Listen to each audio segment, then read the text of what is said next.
Combien de fois ai-je regardé mon frère avec jalousie plutôt qu'avec amour? Combien de fois ai-je désiré ce qu'un autre possédait, oubliant tout ce que tu m'as déjà donné? Les frères de Joseph ont laissé la jalousie les aveugler, jusqu'à commettre l'irréparable. Seigneur, ne permets pas que mon cœur se ferme comme le leur. Apprends-moi à me réjouir pour les autres, à aimer sans calculer, à pardonner sans attendre en retour. Car toi, tu fais tout concourir au bien de ceux qui t'aiment. Aujourd'hui, je choisis l'amour au lieu de la jalousie, la paix au lieu de la rancune. Amen. Lecture du livre de la Genèse Israël, c'est-à-dire Jacob, aimait Joseph plus que tous ses autres enfants, parce qu'il était le fils de sa vieillesse, et il lui fit faire une tunique de grand prix.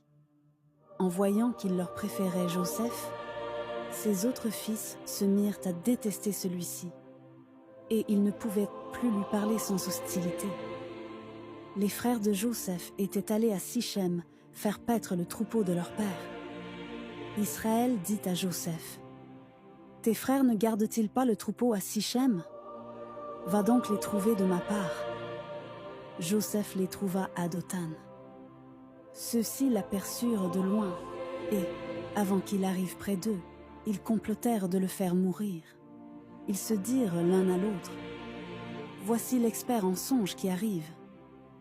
C'est le moment. Allons-y, tuons-le, et jetons-le dans une de ces citernes. Nous dirons qu'une bête féroce l'a dévoré, et on verra ce que voulaient m'en dire ces songes. » Mais Rouben les entendit, et voulut le sauver de leurs mains. Il leur dit: « Ne touchons pas à sa vie. » Et il ajouta: « Ne répandez pas son sang. Jetez-le dans cette citerne du désert, mais ne portez pas la main sur lui. » Ils voulaient le sauver de leurs mains et le ramener à son père. Dès que Joseph eut rejoint ses frères, ils le dépouillèrent de sa tunique, la tunique de grand prix qu'il portait. Ils se saisirent de lui et le jetèrent dans la citerne qui était vide et sans eau.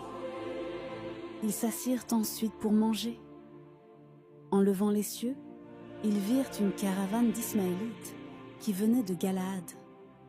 Leurs chameaux étaient chargés d'aromates, de baume et de myrrhe qu'ils allaient livrer en Égypte.